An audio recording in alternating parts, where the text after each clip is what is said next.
अब ये जो कोर्ट हम जाते हैं वो एक प्रॉपर, कह सकती हूँ मैं, पर्टिकुलर जगह है जहां जा रहे हैं हम, है ना, वो नॉर्मल नहीं, पर्टिकुलर जगह की बात कर रहे हैं। तो go to the court, the लगाना आर्टिकल। देखो कैसे प्रेपोजिशन और आर्टिकल आपका सारा सत्यानाश कर सकता है अगर आप उसका स्ट्रक्चर नहीं समझोगे तो, ठीक है ना। We can go to the court, क्या के लिए? शिकायत के निदान। इसका आप रट्टा मार लो कि जब हम निदान के लिए जाते हो, शिकायत के निदान के लिए, तो we can go to the court to redress our, इसके बाद यहां लिख दे रही हूं मैं, ग्रीवांसेस। चलिए पहले ये लिखिए, फिर मैं आपको समझाती हूं।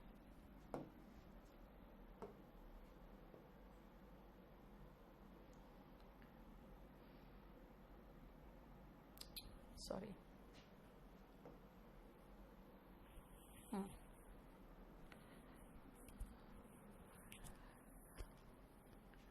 टू रिजॉल्व अवर कंप्लेंट्स को रिजॉल्व नहीं करते बेटा, आप किसी भी कोई प्रॉब्लम होता है ना उसको रिजॉल्व करते हो। टू रिजॉल्व अवर प्रॉब्लम्स हो सकता है, क्योंकि जो समस्या होती है ना उसको आप रिजॉल्व करते हो, ठीक है। गो अवे का मतलब जाओ, गो अवे का मतलब जाओ। शॉर्ट आउट कोई वर्ड नहीं बेटा, सॉर्ट आउट है, SORT। कुछ लोग कहते हैं प्रॉब्लम को शॉर्ट आउट करते हैं, शॉर्ट आउट नहीं करते, प्रॉब्लम को सॉर्ट आउट करते हैं, ठीक है ना। ये श और स जो है ना, ये सब की बैंड बजाए हुए हैं। सुनो, यस इशू, आप सेंटेंसेस लिख रहे हो, बिल्कुल सही है, सुन ध्यान से। हम कोर्ट जा सकते हैं, वी कैन गो, गो कहाँ? कोर्ट। भाई जब कहीं जाते हैं ना तो टू का इस्तेमाल करते हैं, हालांकि उसके कुछ एक्सेप्शंस बाद में देखेंगे। गो टू कोर्ट, फिर कहेंगे भाई कोर्ट जो है पर्टिकुलर जगह है, हम हाई कोर्ट, सुप्रीम कोर्ट और लोअर कोर्ट की बात करते हैं तो द लगा दो, क्योंकि वो डेफिनेट प्लेस है। तो गो टू द कोर्ट, क्या करने के लिए? निदान करने के लिए। अगर हमें सेकंड, एक तो पहले मेरे पास एक वर्ब आ गया, सॉरी, एक तो मेरे पास एक पहला वर्ब आ गया गो। अब इस गो के बाद फिर से मुझे वर्ब की जरूरत है, फिर से, तो मैं क्या करूंगी? टू लगा के और दूसरा वर्ब लगा दूंगी। इस तरह के स्ट्रक्चर को हम लोग बाद में देखेंगे। लोवी मिनहास का प्रॉब्लम देखो क्या है।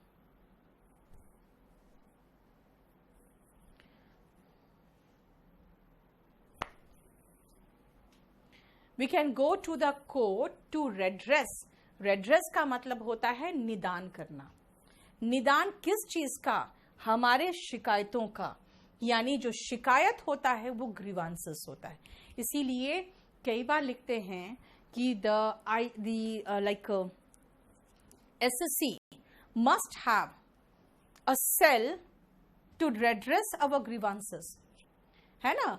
ग्रीवांस रेड्रेसल सेल होना चाहिए, वही तो सेम चीज है ना। रेड्रेस का नाउन फॉर्म लगा दिया, है ना, रेड्रेसल, एडजेक्टिव फॉर्म लगा दिया रेड्रेसल।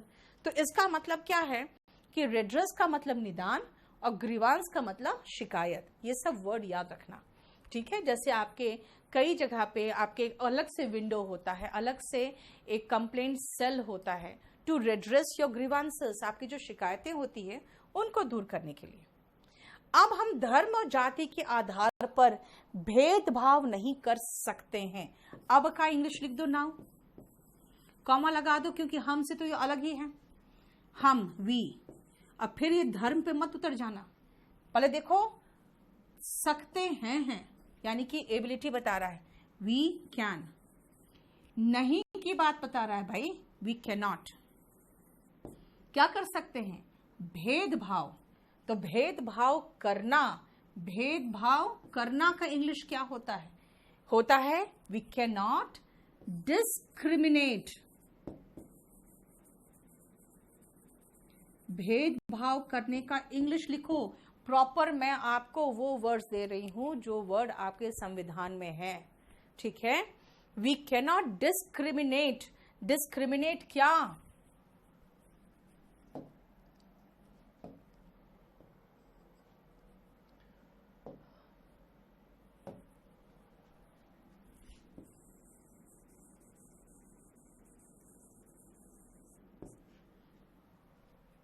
हम धर्म और जाति के आधार पर, यानी वी कैन नॉट डिस्क्रिमिनेट के आधार पर हम भेदभाव नहीं कर सकते हैं।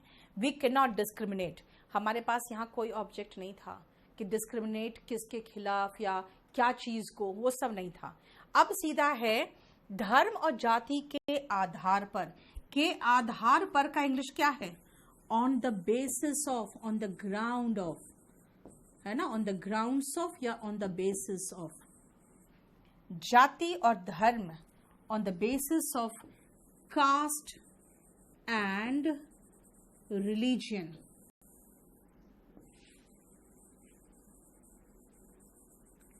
अब यहां पर मैंने धर्म और जाति लिख दिया है। इंग्लिश में जनरली देखना आप कास्ट एंड रिलीजन रहेगा, यानी जाति और धर्म। जाति पहले होता है, फिर धर्म बाद में होता है ना, on the basis of caste and religion. Now we cannot discriminate on the basis of religion and caste. Rashmita बिल्कुल सही बनाई हो, खाली caste and religion कर देना, ठीक है ना?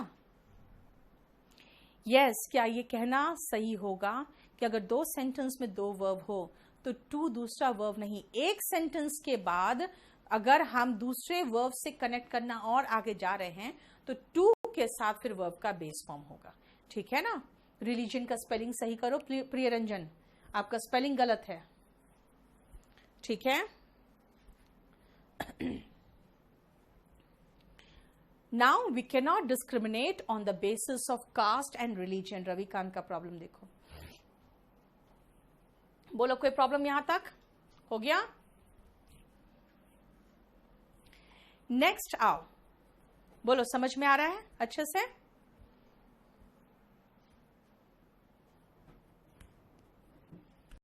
18 साल की उम्र की लड़की अपने जीवन साथी को चुन सकती है। 18 साल की उम्र की लड़की अ गर्ल, बोलोगे मैम अ गर्ल कहां से आया? मैंने क्या कहा है? आर्टिकल ऑफ प्रेपोजिशन में ही ध्यान रखना पड़ेगा। यानी 18 साल की उम्र की लड़की, आप हिंदी में बोलते हो, इंग्लिश में के लिए हिंदी में लिखना चाहिए था हमें 18 साल की उम्र की एक लड़की या कोई भी लड़की, यानी कि सिंगुलर लड़की लगाना है तो आर्टिकल ए लगाना पड़ेगा, क्योंकि यहां कोई पर्टिकुलर लड़की नहीं जो एक कोई डेफिनेट लड़की की बात कर रहे हैं, ठीक है ना? इसलिए अ गर्ल ऑफ 18 ईयर्स, 18 है तो 18 ईयर्स, अगर एक साल होता तो 1 ईयर, 18 है तो 18 years. A girl of 18 years चुन सकती है, कैन चूज, कैन चूज। अब सुनो ध्यान से, वो अपने जीवन साथी चुनेगी ना, ध्यान रखना, ये लड़की है, ये अपना जीवन साथी चुनेगी तो she can choose her husband. ध्यान दो, ये प्रोनाउन जो है सब लोग गलत करते हैं और वो हिंदी मीडियम वाले ही होते हैं, इंग्लिश मीडियम वालों को ये सब पढ़ने की जरूरत नहीं रहती। She can choose her husband. He can choose his wife. We can choose our occupation. They can choose, वो अपना चुन सकते हैं, their profession. ठीक है ना? We can choose our, they can choose their. आप चुन सकते हो, you can choose your wife. It can choose it's, आगे जो भी हो, क्योंकि नॉन लिविंग एनिमल के लिए यूज होता है ना? ही, शी, इट, आई अगर हो तो I can choose my wife, आप कहोगे तो। क्लियर? यानी कि ये जो है ये पजेसिव एडजेक्टिव का पोर्शन है बेटा, ये पजेसिव एडजेक्टिव का, वो इसको भी किनारे लिख के रखना कि मैं अपना चुन सकता हूं तो I can choose my wife. वो अपने हस्बैंड चुन सकती है, she can choose her husband. वो लड़का अपना हस्बैंड चुन, खाली मैं अपना ही बोल रही हूं, इसके अकॉर्डिंग चल रहा है। वे लोग अपना चुन सकते हैं, they can choose their wife, you can choose your wife. ठीक है, आ जाओ वापस। A girl of 18 years can choose, लड़की है तो हर जीवन साथी, लाइफ पार्टनर। 18 साल की, तो ये देखो स्ट्रक्चर, 18 years की, तो अ गर्ल ऑफ 18 years, ठीक है, लाइफ पार्टनर। ठीक है, हम प्रवासी मजदूर की समस्या समझ सकते हैं। प्रवासी मजदूर बहुत ज्यादा अभी आ रहा है ना, बहुत बातें आ रही है प्रवासी मजदूर की। ईयर बिल्कुल नहीं लगा सकते हो Rohan, because it is 18 plural है, तो प्लूरल के साथ प्लूरल वर्ब लगेगा ना यार। 18 साल है, 18 years, 1 year होता। जरा रिफ्रेश करो, मैंने कुछ क्वेश्चन पूछा है, प्रवासी मजदूर का इंग्लिश पूछा मैंने, प्रवासी मजदूर का इंग्लिश पूछा। अरे रूपम क्या लिख दिया आपने, एक लड़की है तो देयर पार्टनर्स कहां से चुन लेगी, हर पार्टनर होगा ना, कितने पार्टनर्स चुनवाओगी एक लड़की को, रूपम सिंह। हाँ, एक तो लड़की एक लिया आपने, पॉजेसिव लड़की एक लिया तो हर लगाओगे, आपने देयर लगा दिया, और आपने दुनिया भर के पार्टनर्स चुनवा दिया। एक ही जीवन साथी चुनना है बेटा। माइग्रेंट लेबर, वेरी गुड अभिषेक, यही मैं चाह रही थी। हम प्रवासी मजदूर की समस्या समझ सकते हैं, हम समझ सकते हैं मतलब कैन समझना का इंग्लिश अंडरस्टैंड। अब पहले तो इतना तो बनाकर रखना पड़ेगा आपको। देखो हम यहां था, समझ सकते हैं यहां था, अब भाई बीच में ऑब्जेक्ट होता है ना, इसीलिए वो ऑब्जेक्ट तो इंग्लिश में लास्ट में जाएगा ना। प्रवासी मजदूर की समस्या, इसको जानते हो ना इंग्लिश में उलटते हैं, द प्रॉब्लम ऑफ। अब कहोगे मैम द क्यों लगाया, तो मैं फिर से एक रूल लिखाने वाली हूं आपको। द प्रॉब्लम ऑफ माइग्रेंट वो लोग होते हैं जो एक जगह से दूसरी जगह जीवन यापन का कमाई करने के लिए जाते हैं। लेकिन अब हमारी जो बात हो रही है,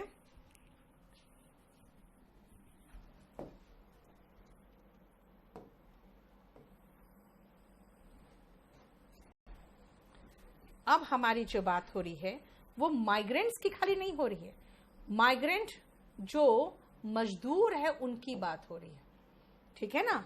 तो जिनकी बात हो रही है वो लेबर है, वो लेबरिंग करते हैं, वो लेबर का काम करते हैं। प्रॉब्लम, अब एक प्रॉब्लम नहीं है, समस्याओं की बात है ना, देखो तो नहीं, खाली समस्या की बात है, तो मैं एस काट दूं, ठीक है ना।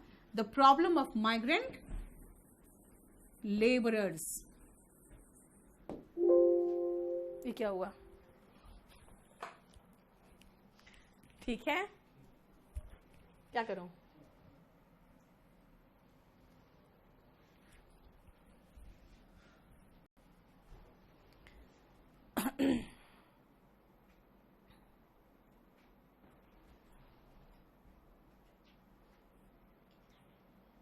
साढ़े 8,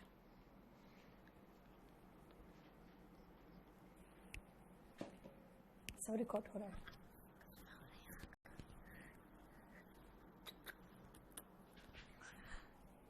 We can understand the problem of migrant laborers, ठीक है। बोलो कोई प्रॉब्लम, माइग्रेंट वर्कर्स भी चलेगा बेटा। देखो लेबर करने वाले लेबरर्स कहलाते हैं, ठीक है ना, लेबर करने वाले लेबरर्स कहलाते हैं। उसका टेक टीम को दो, उसका प्रॉब्लम को तुम नहीं सॉल्व कर पाओगे। अब किसान और सब्र नहीं रख सकते हैं। अब अगेन नाउ लगाओ सबसे पहले तो, है ना। अब आप सीधा का सीधा नाउ लगाओ।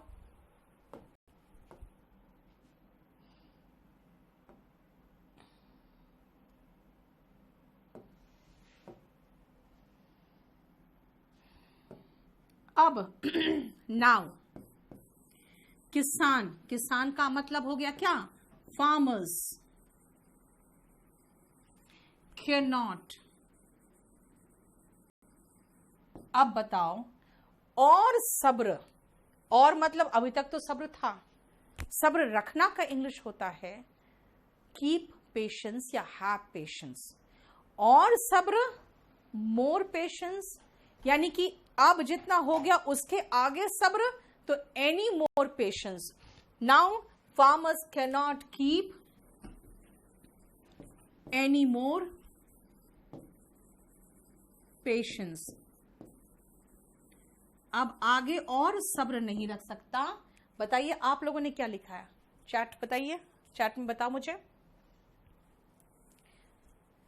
क्या लिखे हो. ओके, आपने वेट लगा दिया, यानी कि इंतजार नहीं कर सकता. देवेंद्र, आपने इंतजार लगा दिया है ना, होना चाहिए. और सब्र, पेशेंस का मतलब होता है सब्र. अब ये कह सकते हो कि और सब्र नहीं रख सकता, यानी कि सब्र, अगर जिसमें सब्र होता है उसको क्या कहते हैं, तो पेशेंट कहते हैं. तो कह सकते हैं farmers can not be any more patient, वो भी हो सकता था, लेकिन यहां रखने की बात हो रही है तो हैव पेशेंस की बात हो रही है.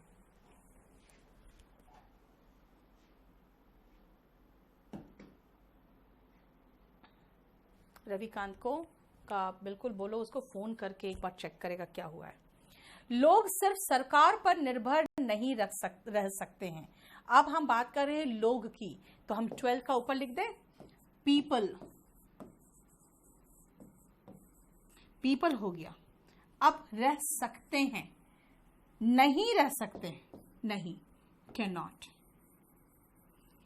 मेरा कैन का कैन नॉट हो गया. अब हुआ निर्भर होना. निर्भर इज रिलाई, और निर्भर होना या निर्भर रहना, इन दोनों का मतलब होता है रिलाई. रिलाई खुद ही वर्ब है. रिलाई का मतलब होता है निर्भर होना या निर्भर करना. Can not rely.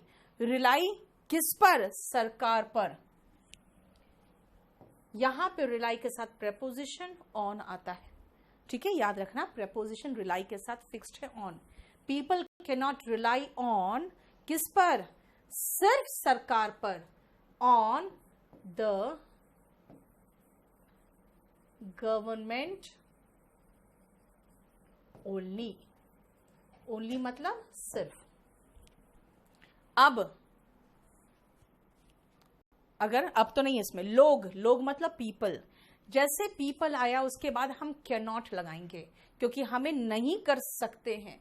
Subject, model, verb, पहले इतना तो कर ले, बाकी चीजें बाद में है ना. डिपेंड के साथ ऑन भी बिल्कुल चलेगा. यस ए कुमार बिल्कुल सही है.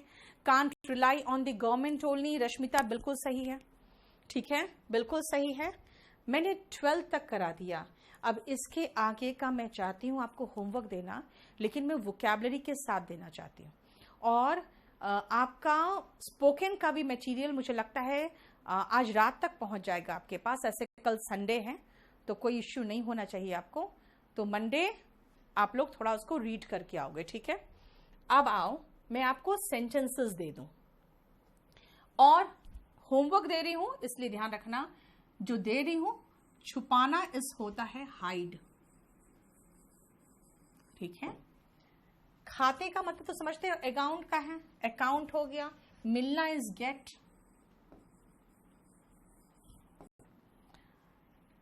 खतरे में डालना, ये याद रखना, खतरे में डालना, इस पूरे का मीनिंग होता है, खतरे में डालने का इंग्लिश एंडेंजर. ये वर्ब है, ठीक है ना, एंडेंजर. खतरे में डालना का इंग्लिश हुआ एंडेंजर. मैम डिपेंड क्यों नहीं हो सकता, लगा तो कोई बात नहीं, डिपेंड लगा सकते हो. डिपेंड ऑन, रिलाई ऑन, दोनों चलेगा बेटा. प्रिय रंजन बिल्कुल कोई प्रॉब्लम नहीं है. हम वुहान में अभी भी कोरोना के केसेस देख सकते हैं. वुहान का खाली इंग्लिश सही लिखना, स्पेलिंग, क्योंकि जानते हो अगर शहर का, देश का नाम इंग्लिश में नहीं आएगा ना, जैसे चीन बोल देते हो आप लोग, चाइना बोलोगे, ठीक है ना. उसके बाद जैसे आप मिस्र बोल देते हो, इजिप्ट है, ठीक है ना. तुर्की बोल देते हो, दैट्स टर्की. क्लियर. तो इंग्लिश वाले नाम को अब याद रखना. देशों के नाम को भी हम एक बार पूरा कंप्लीट, देश का जो इंग्लिश नेम है ना वो हम करेंगे, ठीक है. मैं आपको सिर्फ वोकैब दे रही हूं, देख लो, मैं सारा नहीं कर रही हूं, सारा वोकैब दे रही हूं खाली, ठीक है. तत्कालिक, तत्कालिक का मतलब होता है अभी अभी का, मतलब तुरंत, इमीडिएट, ठीक है. और राहत का इंग्लिश होता है रिलीफ, ठीक है. मानव जाति पूरा देखोगे तो मैनकाइंड कह सकते हो।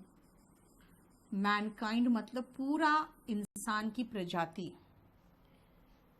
पटरी से उतारना का इंग्लिश होता है डिरेल। देख रहे हो ना, रेल पे पटरी में रेल पटरी हुआ, पटरी से उतारने का वर्ब है ये, वर्ब डिरेल। ठीक है। दहेज का इंग्लिश होता है डाउरी, और प्रताड़ित का मतलब होता है एक्सप्लॉइट, हैरास, दोनों वर्ड यूज कर सकते हो।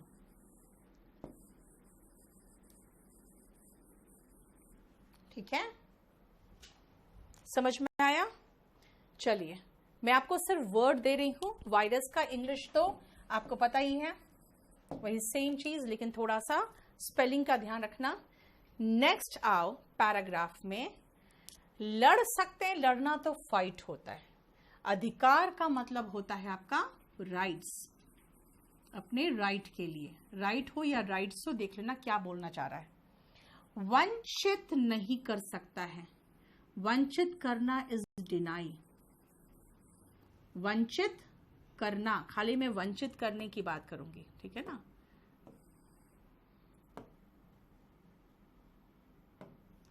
वंचित करना इज डिनाई। कोई भी व्यवसाय चुन सकते हो, तो मैंने करा ही दिया था।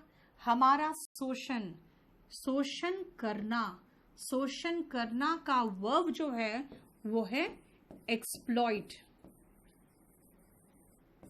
ठीक है। अपमानित करना इज इंसल्ट।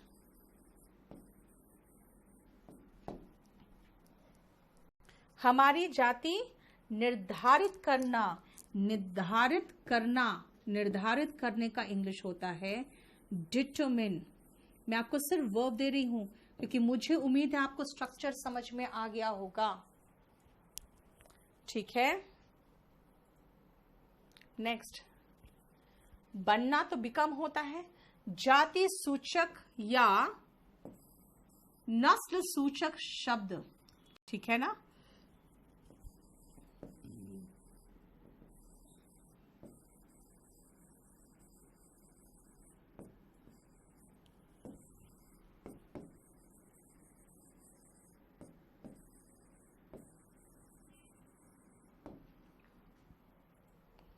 ऐसे होता है जैसे नस्ल सूचक शब्द जो होते हैं ना, तो उसको रेसिस्ट रिमार्क भी कह देते हैं और कई बार कास्टिस्ट रिमार्क भी कह सकते हैं।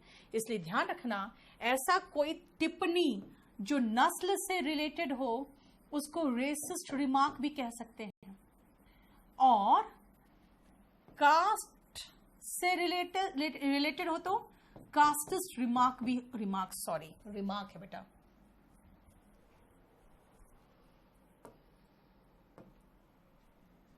रिमार्क,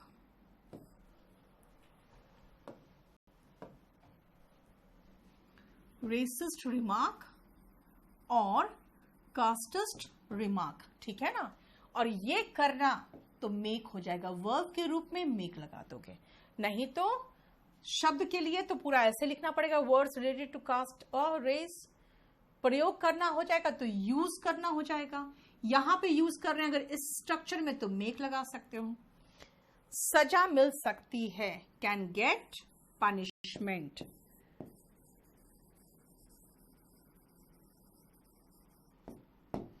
संविधान की खूबसूरती, खूबसूरती, ठीक है, खूबसूरती का होगा ब्यूटी। महसूस करना इज फील। सम्मानजनक जीवन, रेस्पेक्टेबल लाइफ, जिसमें आपको सम्मान मिलता है, आप रेस्पेक्टेबल लाइफ की बात करते हो। किसी के प्रति आप सम्मान दिखाते हो तो आप रेस्पेक्टफुल होते हो, ठीक है ना, और सम्मान पाने लायक होते हो तो रेस्पेक्टेबल होते हो। ठीक है, बताओ, ये सारे वर्ड्स हमने दे दिए। नेक्स्ट क्लास में मैं उम्मीद करती हूं कि आप लोग करके आओगे और इसके आगे हम बढ़ेंगे। मंडे को स्पोकन है, स्पोकन के लिए मैं आपको आज एक स्टोरी पोर्टल में डालने जा रही हूँ। उस स्टोरी को आप अच्छे से रीड कर लेना, ठीक है ना। और उसके बाद हम लोग उस दिन उस स्टोरी को डिस्कस करेंगे। मैं बहुत सारे स्टोरीज कराऊंगी आपको, क्योंकि मैंने क्या कहा है, reading, writing, listening and speaking, चारों काम करना है आपको, ठीक है। और मैं अभी थोड़ा सा डाउट्स देखना चाहूंगी। डाउट्स में नीचे ले जाइएगा, नीचे है थोड़ा सा, कुछ कुछ शुरू में था।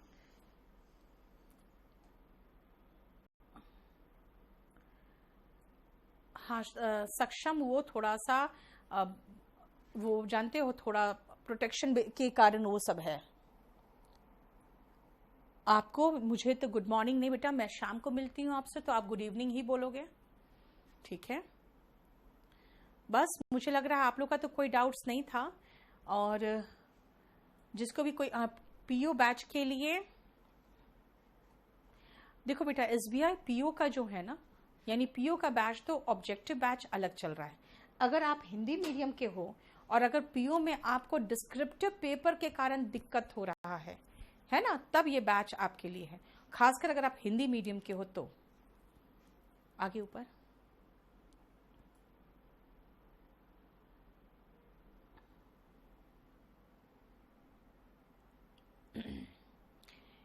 ई बुक, देखो बेटा, ई बुक तो हमारा आने वाला है, दैट इज समथिंग डिफरेंट। आप लोग को जो पीडीएफ देना है मैं वो अलग से दूंगी, वो पीडीएफ आपको आपके पोर्टल में मिलेगा, ठीक है। अपनी लैंग्वेज इंग्लिश में रखना चाहते हो प्रदीप, तो इसलिए तो मैं कह रही हूँ, अगर आप हिंदी मीडियम के हो और इंग्लिश में रखना चाहते हो तो आपको जिस तरह से मैं करा रही हूँ वैसे करना पड़ेगा बेटा, ठीक है। चलिए, बस इतना ही रहता है। स्टोरी वगैरह प्रोवाइड करेंगे सब। शिखा, आप लोग सिर्फ 2-3 दिन टाइम तो बेटा 24 आवर्स लेता है, लेकिन बहुत अच्छे से सब कुछ करवा रहे हैं आपके लिए, अब वो टेंशन मत लो। चलिए, थैंक यू सो मच।